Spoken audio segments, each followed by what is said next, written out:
Bonjour à tous, vous qui avez l'opportunité de nous suivre sur Coaching TV.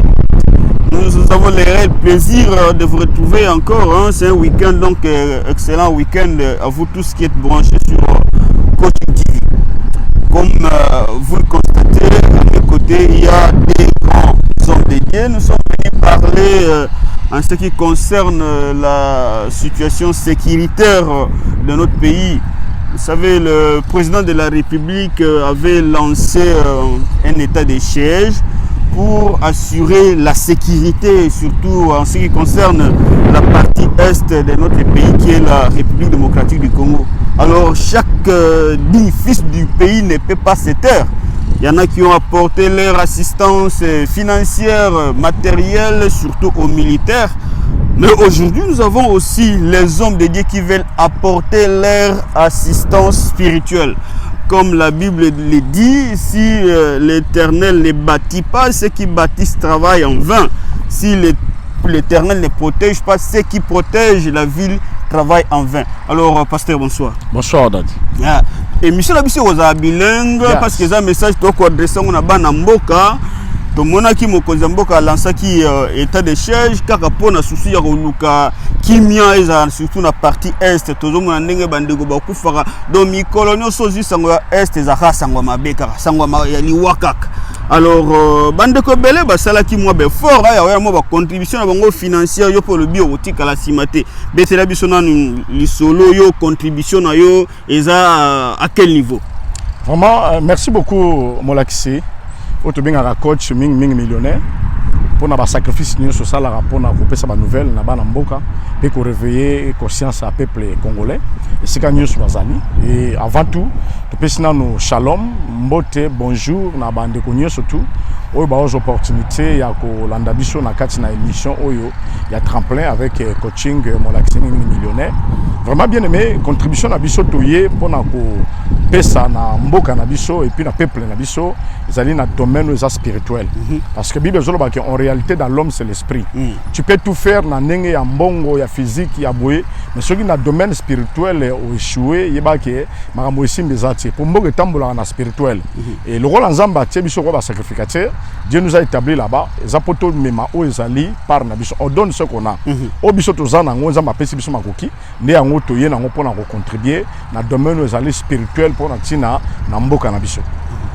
Alors comme j'avais dit moi na mboka nyonso to sengeli na assistance na yo bande ko mususu bayaki na mbongo ba mususu baye na bilamba bani boyoki serviteur de Dieu ye aye na assistance spirituelle. Alors pasteur bokosala concrètement ndenge nini est-ce que bokosala ba veiller qu'est-ce que vous allez faire vraiment pour que action wana ait touché makambu mokonzi mboka za kosala pona kimia qu'est-ce que vous allez faire concrètement? Vraiment bien aimé dans le Seigneur biso toye na contribution na biso ezali lo sambo parce que biso otangi na Bible au mona que Nzamba zo bana mukanda ya Néhémie ezala peuple moko oyo bazalaki libota bana Israël il s'est fait que ba ko retrouver na mboka bapaya mais tant bazalaki koyoka sanga mboka na bango bayoka yeke na mboka kuna makambo za malamu tie miraille kwei ba portail baby mboka komi ruiné batala qui na domaine tout ba osala nini Seigneur qui intervention en Zambia. C'est alors que il faut mobiliser le peuple en Zambie pour que ba sambe là ba belle la Nzambe Zamba ki tsangolu likolo na bango pour que Nzamba restaurer mboka na bango nde likambwane concernant ki batutu. C'est pourquoi to yonko ebisa bana Nzambe peuple congolais que cette affaire nous concerne tous. Bien aimé, eza la politique eza pona biso nyos nyos ko boyi yango e kolandela yo. C'est-à-dire partout au tambola la mokili ezali na zela na biso yango biso le rôle ba ya Nzambe toye na domaine spirituel pona ko la musa peuple de façon ya kosambe to ko fanda ko loba loba ko critiquer ko sala be mission ko finga e ko porter loko mokote et ko sala malamu to bonde la Nzambe mokolo mokili parce que poto za la Congo ezala mutu moko kana Congo za les Nzambe ezamboko Congo Nzamba pesi biso. C'est pourquoi biso photo zonge pas la moto pesa ki mboka to bise que tala mboko pesa ki biso ta makambo ezo lekana to lembi to kokate to ça na besoin ya intervention na yo na pesa exemple moko moni ba na Nzambe ba na Israël tango babimaki na bombaki na mboka terre promise na bango balobi ba komi na nzela peuple moko telemeli bango mais tant peuple a telemeli bango bitumba ebandaki ezalaki na sacrificateur lokola Mose na ba Josué bazali ba combattant ba vaillant de guerre so moninga mo tolati teni na biso ya FARDC o ezali symbole ya mboka na biso ba armée ya mboka na biso c'est-à-dire que na moment où tozoloba bandeko oyo bazana ba char de bataille ba msuba okufa ba beta masasi ndenge na ndenge pezaki na tango wana ya Israël albi que Josué ke ndenge na champ de bataille na ba armée makamonyo surtout mais bandeko kolonga te échec ezalaki jusqu'à ce que ba comprendre que notre domaine comme spirituel et seigneur qui mosa mata likolo ya ngomba ya Refidim yobi que mosa mata ki elongo na Aaron elongo na Ir ba setenaki maboko pona ko bondela nzambe et bible zo ba ke tango ba bondela nzambe Israël abimi molongi ce qui ba tiki ko sambela ba maboko ekiti na se ba lobi que mbala moko Israël ko perdre combat bien mais c'est pour dire que armée zo bunda kuna ils ont besoin de soutien spirituel parce que biso to sali erreur to lali na losambo to kotika na ba biftek na makambo belebele bien aimé yeba ke to ko perdre bitumba pe satan ako conquérir mboka na biso yango biso na domaine spirituel to telemi to bondela nzambe oya kela likolo na se nzambe abatela mboka nzambe akangola mboka nzambe apesa makasi apesa volonté pa bandeko na biso tozomona comment ba trahison esalema mutaza général abalingi ateka batu na ye po mbongo na ye eza ba bilo mo spirituel molimo ane kotika tina ye atrahi mboka surtout lingi molimo na nzambe sukola mémoire na bango alongola bamakanisa mabe na kati na bango de façon que bazala motivé ya kotelema ko défendre mboka na ndenge sengeli c'est pourquoi biso toye na nzela lo sambo o toza ko organiser to bonde la nzambe ensemble avec les hommes de Dieu bana nzambe nyoso lokola Aaron Ir to matali ko la ngomba bango lokola ba Josué na champ de bataille ba msu baza na domaine politique na mikanda biso na domaine lo sambo pour que nzamba sala biso ngolwa nde yango o toye poto lobela bana nzambe de façon ensemble te préparer pour na lokumu na nzambe. OK, d'accord. Alors moi ça nzambo maintenant moi soy muketo le kabo na évangéliste Jean-Pi papa Jean-Pi est-ce que yo kanisi lo sambo eza vraiment solution appropriée na mambo etali guerre hein baninga kuna baena ba obi baena ba bibundeli makasi bino boza na lo sambo est-ce que et puis ça fait quand même longtemps que nous prions pour cette question et la sécurité est-ce que vous trouvez vraiment que la prière c'est une solution appropriée? Vraiment merci mingi molaxi mingi les millionnaires. Vraiment, tous ravis, il y a ma mission parce que surtout vous êtes aussi un Congolais, comme nous, du sang. Vraiment, vous savez, d'origine, c'est ça. Quel que soit ma guerre, nous sommes dans une terre étrangère, nous sommes toujours des Congolais. Parce que les sangs, ils ont la carte, c'est les sangs congolais. Vous savez, comme déjà le pasteur avait dit, il avait déjà expliqué cela. C'était pas la réponse, il n'y a pas ça. Les jours là, Moïse montait dans la montagne.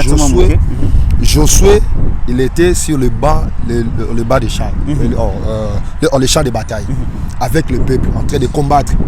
Tant Moïse na likolo ya ngomba, maboko na ezo kita, muto azalaki na komba na bitumba, face na binemi azo pola.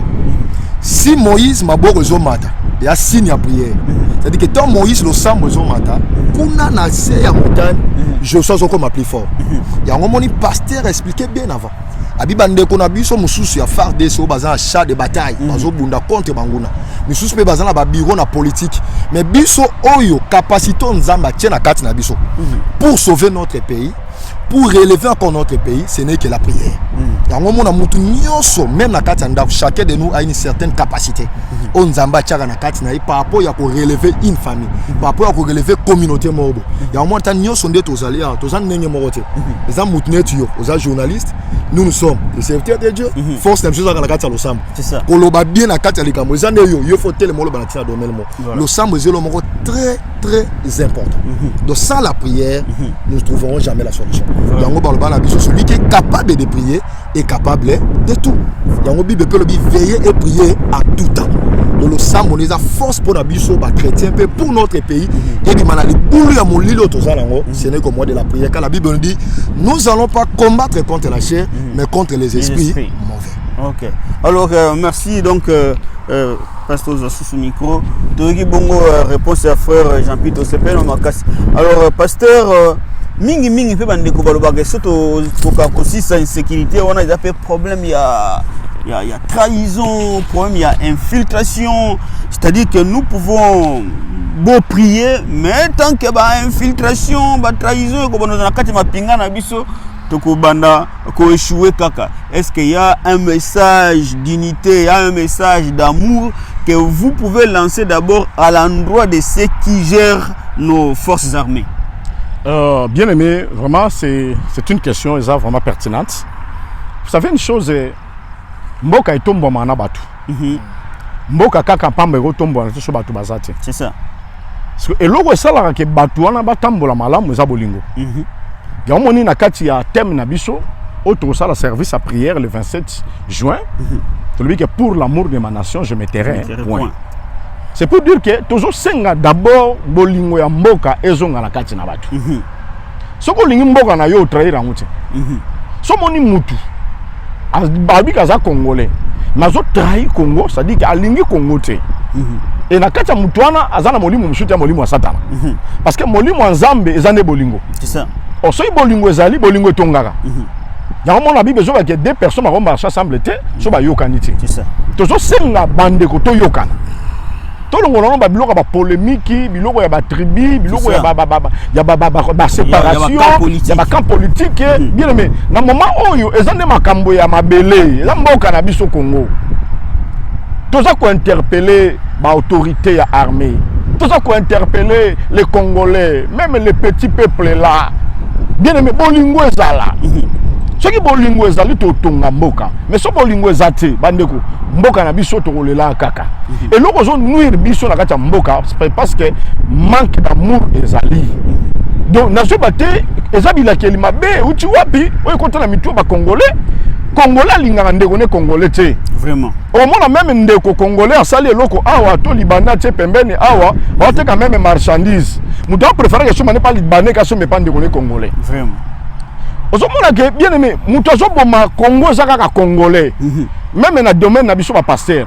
Au moins na pasteur moko ivoirien à église pasteur congolais za ah, muto préfère que ça n'est pas ivoirien que ça n'est pas congolais. Vraiment.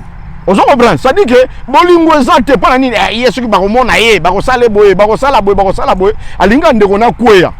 Au moins émission ozo le kana ya Molakisi Coaching TV. Au lieu s'abonner on peut ça va voir et pas de qu'on a yo Coaching TV une émission moi c'est pas que tala no gaou o tala no lo mosongolo pour que y atombo amaté parce que manque d'amour ezali c'est ça bien aimé et loko wana nde zo sala biso passe yango biso loko na basala nzambe toza na message pour chuter message ezali bolingo kozongisa bolingo na mitema bande ko na biso ya armée bande ko na biso ya politique biso bande ko ya église bolingo ezonga la mitema so bolingo ezonga la mitema bien aimé ba makambu nyo so papa matombo na ngo zala discuter donc manque d'amour ndezo sala ke mboka na biso évoluer makambu na biso kende libosote o mona mutu ba pesie poste moko songolo mais aibi c'est 7 millions ya mboka aibi yango vraiment. Mais peuple a zolé la batouaza impayé, bas salaire batouaza 6 mois impayé, l'hôpital les a fait. Faut pas na kisi ya $1. Faut pas na kisi ya $1, mais il y a 60 millions. Et puis celui qui a n'engwana boye, qui n'a pas n'engwana. Si vous bien mettons ton amour à neni. C'est pourquoi tu es que bon de là-bas en Zambie, peuple en Zambie na ba domaine nyo surtout bien aimé tozongi sa bolingo na kata mitema. Ndeko sala ke mboka na biso etongama ekende liboso. Ok, merci pasteur. Alors, évangéliste Jean-Pierre, on peut aborder dans le même sens que pasteur. Souvent, ça va le mamba bolingo, la notion moko archaïque, concept moko ancien, mamba bolingo, comme si c'était terre à terre. Or, il y a un bolingo de la socle, il y a un bolingo de ça là que na lisanga ne te rolonga, mais pas na biso vraiment la division elle est visible. Hein? C'est-à-dire que ceux qui me konjambo ka zuli kanisi, mbala moko bato ba opposant na ye.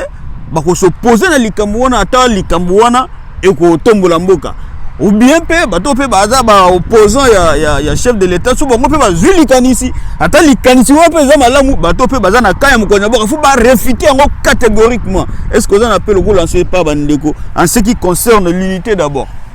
Vraiment merci. Comme le monde disent que l'union fait la force. Vous voyez l'unité et ça dit moko ya passé en Zambie. Dieu travaille dans l'unité. S'il n'y a pas l'unité, l'Éternel ne sera pas avec nous.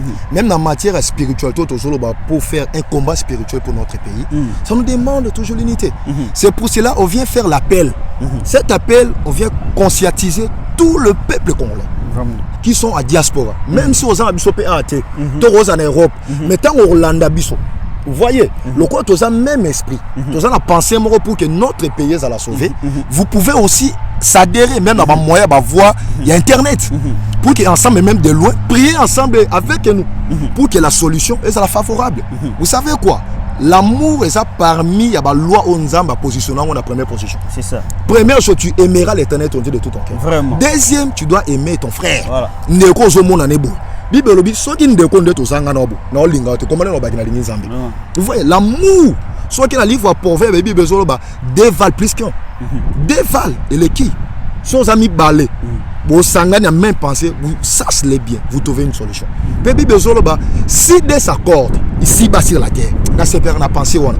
Seul le na initiative au Nzamba tche na quatre églises à rassemblement de 24 ans avec Jésus-Christ. Plaider pour le Congo. C'est-à-dire que Nzambe a pensé na tina inversé. Si des s'accordent ici bas sur la terre pour demander quelque chose, moi l'Éternel na repé ça. C'est-à-dire que ceux qui ont l'initiative, tous ensemble, état que les Congolais, nous avons l'amour de notre pays. Que tu as la guerre commune encore, tu as ça va penser, mitema, tu as la NT, il y a le batek, oh yebo yeboté, tu as la bisono sur le rôle, la ndé, mobuta noloba, libota c'est moko, école c'est moko, papa c'est moko. Lorsque nous allons pratiquer cela, Yaya Nangai, Ano Kai Pamba, oui aussi la beauté. Tout le monde a victoire dans le biso. Les solutions, vous avez certaines, bisognos sont collés là, autres, vous allez vous allez soutenir. Vraiment. Alors, tu n'es pas pasteur. Mais avant ça, Bandeko, Boyoki Ndenge évangéliste à Otoloba, Tolekishi, je crois, depuis l'élection du président de la République, des ans en il y a des querelles, il y a des divisions, et biso moko toza ba témoin tomoni ke pesi litomba moko te litomba ezate eza ngambo ba bana pouvoir eza litomba ezate, c'est-à-dire que c'est dans l'unité que nous allons reconstruire notre pays. Pour un exemple, il y a des pays, même des pays africains, des pays asiatiques, oh tous qui d'abord on a même situation économiquement, mais des pays où on va se développer, mais biso toza classé les derniers, les pays les plus pauvres. Il y a des Congolais qui meurent tous les jours, qui meurent dans la pauvreté la plus totale, mais ces Congolais-là vivaient dans un état le plus riche du monde. Hein? Quel paradoxe! Donc, en tout cas, tout ça, la Bible aura soyez transformé par les renouvellements de l'intelligence. L'handicap ba polémique na bino wana eza makambo na bango lokola mokonzi mboka lobaki likambo ya état de chef eza makambo ya IDPS na bato kamoko boye non eza makambo na biso nyonso. Et si vous trouvez que vous avez une idée à ajouter, idée na yo wana ko négliger yango te, ko sous-estimer yango peut-être loba yango to yo keza nini biso nyonso mutu moko taza na monopole ya intelligence. L'intelligence ya yo intelligence nanga intelligence na ndé ko apporter changement na kati ya mboka na biso. Alors parce que nous revenons sur le sujet ba 6 wana milulu wana ekozwa combien de jours, ils ont la date nini, et puis voilà quoi, est-ce que ça serait seulement les serviteurs dédiés à l'église temps fort ou bien tous les autres serviteurs dédiés et peuvent aussi vous rejoindre? Merci beaucoup coach Molakisi. Bien aimé dans le Seigneur, vraiment, tous ont annoncé. Date est le 27. Je crois que les affiches sont déjà là. Ils allaient répandues partout dans les réseaux sociaux et d'autres publicités. Spot publicitaire pour annoncer jour il y a le 27 juin. Normalement, ça devrait se passer le 30 juin, le jour de notre indépendance. Mais vu que le 30 juin, ça sera un mercredi, si je ne me trompe pas, et on a préféré que tout ça là dimanche, comme ça journée. Non, ça sera un 27 juin. Un 27 juin. Marqué sur vos calendriers. Un 27 juin 2021. Ce n'est plus encore loin, c'est le dimanche prochain, de la semaine prochaine, la semaine qui vient là. Donc ça sera le dimanche là que nous serons tous ensemble. Il y a réseaux sociaux et en plus il y a siège, il y a un rassemblement de vainqueurs temps fort avec Jésus-Christ. C'est là où que nous allons passer cette grande journée de prière pour la République démocratique du Congo. Et ça sera avec tous les peuples de Dieu. Ce n'est pas le problème de rassemblement de vainqueurs temps fort avec Jésus, mais c'est le problème de tout Congolais. Cette affaire nous concerne tous. Vraiment. C'est-à-dire que les orateurs sera le pasteur Bienvenu Lugano, de l'église Life, de l'Assemblée des Saints. Que nous saluons d'abord. Nous saluons le pasteur Bienvenu Lugano, que Dieu vous bénisse pour votre disponibilité. Et notre deuxième orateur, c'est le pasteur Alidor. le pasteur Alido, ça sera 2 orateurs. L'autre va parler sur l'amour de la nation et l'autre va parler sur l'amour du prochain. Donc ils ont 2 sujets à parler ce jour-là pour l'amour de notre pays. Voilà comment toujours ça, l'interpellation, il y a tous les Congolais. Bien aimé, nous demandons à tous les Congolais, ceux qui placent Rosalate Moukolona, place Zanga, mais Bisoto Sambela. Et heureusement que Dieu est grand aussi. Malongoli peut sous la barrière, ba tchaki pour empêcher batou, ba sambela te, ba zabadisa c'est belé, malongoli yango na mboka, c'est-à-dire que nzamba disposer qui pour yo sambela. Biso nyoso to ya sambela pour na mboka na biso congolais. Yango tozo benga ba congolais nyoso. O bazali partout na Galesburg, bazali na Indiana, bazali na Baita Ohio, bazali na Chicago, partout ozali na ba Savoy, mozana Urbana, mozana Champagne, mozana na Barantou, tous les Congolais, ba Birstau, tous les Congolais, Peoria, ba Bloomington, nous appelons tous les Congolais de venir prier pour notre pays, le Congo. Et si tu n'as pas eu l'occasion d'être là physiquement, Kota, Nanzela, il y a Facebook, Nabiso, il y a temps fort avec Jésus-Christ. Et nous demandons aussi à notre bien-aimé Molakisi vraiment de disposer son temps ce jour-là. Il y a en live pour notre Mboka. Donc il y a le Mboka. En tout cas, tu sais Azalawana na télévision na ye coaching TV pour que les cérémonie ne salema pour la lokumu Nzambe. Il y a toujours ça l'appel. Il y a ban Nzambe nyoso kozalawana. Et puis prière au salema. Il y a basal Nzambe. Oba koya et belé pour la kosambe la basal nyacho. Il y a ban Nzambe basal na ville pe libanda ville yo. Bakoya mukolwana to bonde la ko déclarer pour na mboka. Et tozo senga na mwana Nzambe nyoso o mema symbole moko ya mboka. Ce que ozana mwa drapeau. Nengo moni ndeko na biso azali na drapeau. Et puis même le moni ngana zana t-shirt o ezo symboliser moko ya ba institution ya minene ya mboka na biso o ezali FARDC bazo bundala kata front. Ça dit que yaka na lembo moko ya mboka. Et kozala bien pourtant to ça la déclaration to sambela. Ce que ozana mbongo ya kala ya Congo. Oyaka pe na tala mbongo wana to sambelela yango. Ça dit que tolingi nzamba tema na ba domaine nyoso apesa vie. Yango tozo benga ba na nzambe nyoso. Ezali kambo ya polémique te. Bien aimé, les polémiques futa biso eloko te. Au contraire boma bo nzambe na kata batu. C'est ça. Tolingi tolongola ba barrière wana. Nzamba pesa mutu na moto grâce pe don na ya pesa yi. Tanga pesi passer mais deux rassemblement. Au monde à l'église ça ali rassemblement. C'est-à-dire rassembler ka bato nyoso. Il y a tendance nyoso. Tendance nyoso ça rassemblement ya ba vainqueur. Quand on parle de vainqueurs, ça montre à longa mabe ou à côté la communion en Zambé.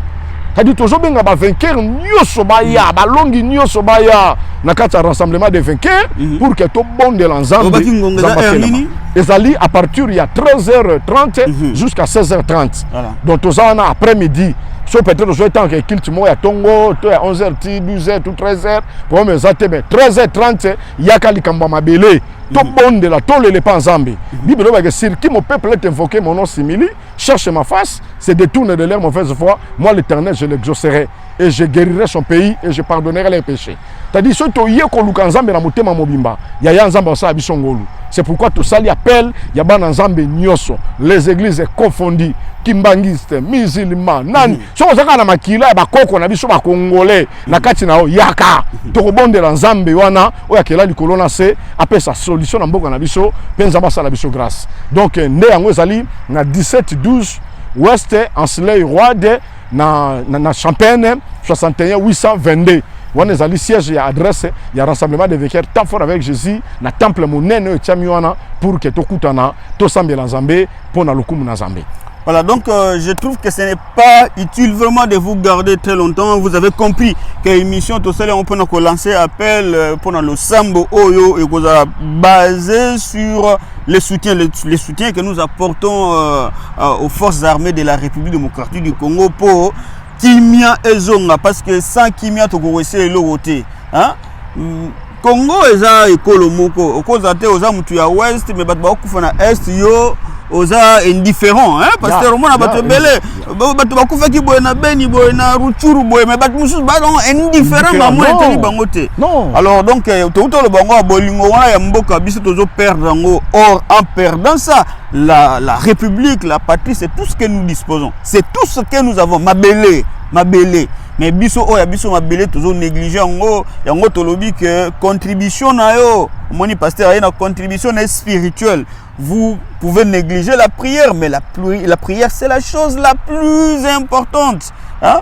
Kolomo Kilinzambe, soko lobi ka silisa ba désordre wana so ba guerre wana so na minute a kosilisa. Donc rejoignez le pasteur, rejoignez l'église tant fort dans la prière. Marquez sur vos calendriers le 27 juin à 13h. L'église tant fort avec Jésus localisé ici à Champagne. Alors, évangéliste Lobana, essayez un peu de marteler un peu sur le fait que nous devons continuer à prier jusqu'à ce que nous obtiendrons gain de cause. Oui. Vraiment, l'Ikambo Tozoloba, eza pour la époque na biso kate, ça a déjà commencé depuis longtemps. Total na bakaya ba Néhémie, quand on passait à Lobaki wa Néhémie, azaki na mboka bapaya. Ayoki sango mboka na ezaki détruit. Tant oki sango mboka na se référer na famille na ye. A se référer na bandeko na ye. A se référer que mboka wana eza pambate. Là-dessus, naza ba frère, naza ba noko, naza ba tata mwasi, naza ba camarade, ba collègue na tanga na bango. Oh lelo basala ka joie na mboka bapaya so ça bo benga bo solo, ça fait de la joie. Ceux qui le to yo qui le mboka na biso ya détruit. Ça dit que ta famille aussi est là dessus. Peut-être yo comme on a te yo za na poto za biozolia, mais bande ko na biso baza kuna, bazo souffrir. Yango zo mona appel aux importants, Néhémie a tellement bi a gêner. A boyi kolia na ko mela uniquement pour ya mboka na. C'est-à-dire pour la famille na ya boyi kolia bi na ko lia te. Na luka nzambe nzamba pe nga solution pa mboka na ngai ezonga le ndenge sengel. Pe bible bi tango akena mboka wana. Abisi batu nyoso levons-nous et bâtissons-nous. Chaque Congolais, tous les Congolais doivent se lever pour bâtir notre pays. Première chose, surtout bâtir notre pays, ce n'est que la prière. Prière n'est un fondement et un base à matamno surtout. Mais kolinga ozana côté ba samba na ba tombija te. Parce que samba na tombija bazana na sort na bango. Eh mon frère na zo bisayo. Pendant que likamozo sala mayo zo cholozo ba sala kamba kamla wakabo. Kolinga ozana côté à samba na tombija te. Parce que soza na côté à samba na tombija bato ba telemelaka. Bato bazolinga bolamu ya Congo, bato bazolinga Congo matalikolo yeba ke sort na eurozala.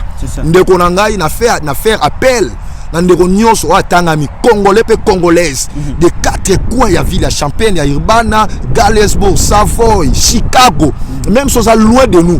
Luka ozwa lien ya ndeko na biso Coaching TV parce que le jour là il sera en direct et en live. Yo peut au compte ensemble contribution même de loin parce que la Bible nous dit la prière de la foi. Le bon de l'ia kondima même utaza musika et produisant toujours miracle. Yango toza ko éveiller biso nyonso ba congolais parce que cette affaire nous concerne tous. Même ngane na telemia ezali kamlanga ata na olala en États-Unis na lianga ba hamburger mais famille nga ta desa na chose na kimiate hamburger on liona kimiate. Tant yo ke musa so ba biso mama na zo bela lelo azala problème mo to bazala nzala bazoli ate biloko ko liezate yaya ata musala na oke on a kimiate. Yango to sali appel à tous les Congolais de diaspora, des États-Unis d'Amérique, Europe, Océanie, de partout où vous êtes, lorsque vous allez voir cette TV, Coaching TV, connectez-vous, abonnez-vous aussi massivement, parce que de là que vous allez suivre aussi d'autres émissions édificatives pour notre pays aussi, pour la Maramoussous. Que Dieu vous bénisse. Na sengi na biso dimanche le 27 à partir à 13h30. Ne manquez pas. De 13h30 on démarre, 16h30 on termine notre programme. Le jour là on vient que pour plaider notre cause uniquement pour le Congo. Uniquement pour le Congo. Donc c'est ça que notre appel peut obéir c'était ma casse. Nzamba sungabiso le jour là tous. Voilà donc l'appel est lancé, ne restez pas indifférents. Donc bon s'organiser que mokolo wana esquises à la té boya to sambela pona tina ya mboka na biso o ezaki bongo émission na bino tremplin avec votre humble serviteur Toussé Mungidi. Donc abonnez-vous, vous savez que toutes nos émissions sont propres à la consommation. Donc vous s'abonner à la chaîne Abisso les émissions comme ça et toujours vous serez toujours édifié par rapport à cela. Donc nous allons laisser la parole à l'homme de Dieu. Il va placer son dernier mot et il va prier aussi pour la République et avec son amen on va se séparer. Merci beaucoup notre bien-aimé Coaching Molakisi, millionnaire. Vraiment, ce sont des personnes à soutenir pour que Nzamba Sala Bango Bolam, pour la Malamu, il a beaucoup à faire s'il passe ce temps comme ça. pour nous ça bino information c'est parce qu'à l'ingimbo kanae dans un souci de konae za malam. Voilà comment nous devons soutenir. Je tiens à vous demander tous les Congolais abonnez massivement à Coaching TV. Tous abonnez-vous massivement. Coaching TV hein. Abonnez-vous. Vous êtes en Congo, vous êtes en Europe, vous êtes partout, tous abonnez belé. Tout compte na Coaching TV vimba. Nous avons la fierté à Mboka na biso. Vraiment là ils avons na tina Coaching TV. Faut te mettre à 7e magas pour zali ya biso ya bana mboka. Je comprends déjà biso bana mboka. Eza émission bato mayele, émission bataki ya kimia, émission moko maki toko makasi to landa émission za makambo bele na kati ya Coaching TV. Donc bien aimé dans le Seigneur, to commis presque na fin ndenge coordonnateur ya émission à lobby. To lingi to betaka cette émission de ko pardon tellement. Cette affaire nous concerne tous. Ceux qui yosa a na bana non.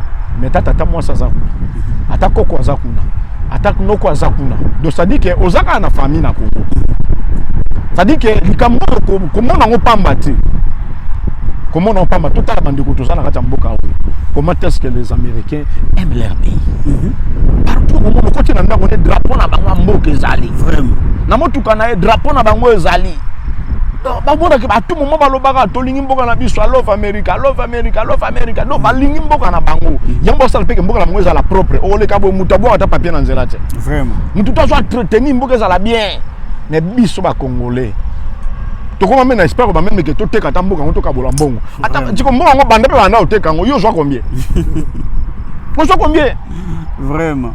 C'est pour dire que bien aimé to longola même na maloba la Bible dit que la vie et la mort sont au pouvoir de la langue.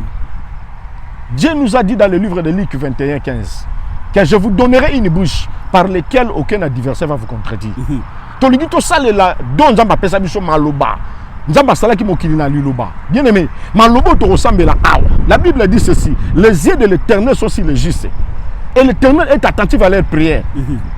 C'est-à-dire auto bonde la awa, ya auto kangana selelo na likolo okangana. Lokola ba juste ba osangana ba juste bien mais to osangana pona mboka na biso nzambe ya bakoko na biso o pesa so mboka Congo to linga to misala ba congolais biso moko te nzambe na tia biso wana yango partout to kotombola bendela mboka yango to sengana yo ato changer nationalité d'une manière administrative mais na kati na yo makile tambola nzamba kila ba congolais. C'est pourquoi nous avons interpellé tout Congolais bien aimé yaka to sangana. Je fais appel à toutes les églises, dans la ville de Champagne, Urbana, Savoie, Bloomington, partout, il y a le rôle à Moutoumoko. La gloire n'est pas pour un homme, la gloire c'est pour Dieu. Tout le monde est là pour Namboka. Et ça, quand Moutoumoko a une initiative pour que Makambo sale ma malade na simalango. Et ça, on m'a bêté. On a moni sur que tu mimsaye à commencer à Zanan. Azane loté. Les pasteurs mazé loté. Papa Jacques a zélo roté. Bergeau dia zélo roté. Évangéliste Richard Zeloté, John Matanda, le président communautaire Zeloté. Biso tout zélo roté. Mouto zaka wa zale zaka Yesu Masia. C'est pourquoi tout ça la paix ya bana nzambe nyos. Je salue beaucoup l'homme de Dieu, le pasteur bienvenu Lugano, pour la disponibilité à faire soutenir Mbokanaye, le pasteur Alidor, le pasteur Billy Massaka, que Dieu te bénisse et d'autres serviteurs de Dieu qui sont tout autour ici dans la ville, dans l'église Nyoso, tous les pasteurs. Je vous salue tous, que Dieu vous bénisse. Les serviteurs, les chantres, les adorateurs, les mamans songolo, les papas songolo. Tobengi bino nyoso bana simba o ba mama femme d'action o tobengi do ba département tout ba communauté nyoso tout ezali tobengi moto nyoso za congolais aya to sambela nzambe et nzamba sa bisongolo. Vraiment nous vous aimons de tout notre cœur. C'est pour les soucis mboka na biso ndoto to ya to loba to telema pona mboka le 27 juin dimanche prochain à partir de 13h30 jusqu'à 16h30. C'est là où nous allons passer notre culte, il y a prière pour le Congo. L'adresse 1712 Ouest Ansley Road, Champagne 61 822. C'est là où tu recoutes la chaise. Il y a tant fort avec Jésus. On passe ça, bien aimé.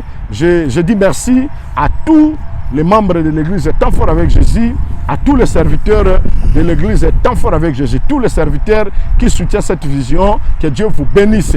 Et je dis merci à tous les serviteurs de Dieu, dans la ville à Champagne, pays à Libanda, la Bossanité, prophète Jean-Marie, Jean-Marie Nangai, Nzamba Pambolayo, Jean-Marie en couleur, Jean-Marie en couleur, Maman Mosako Liabikolo, Nzamba Pambolelangai, aussi aux alliés qui aux alakata motema yaya. Tu vois, Nabo Sanité évangéliste David Lila, Nzamba Pambolayo, pasteur bienvenu, pasteur JP Mbikai, Namboga Dallas, Nzamba Pambolayo.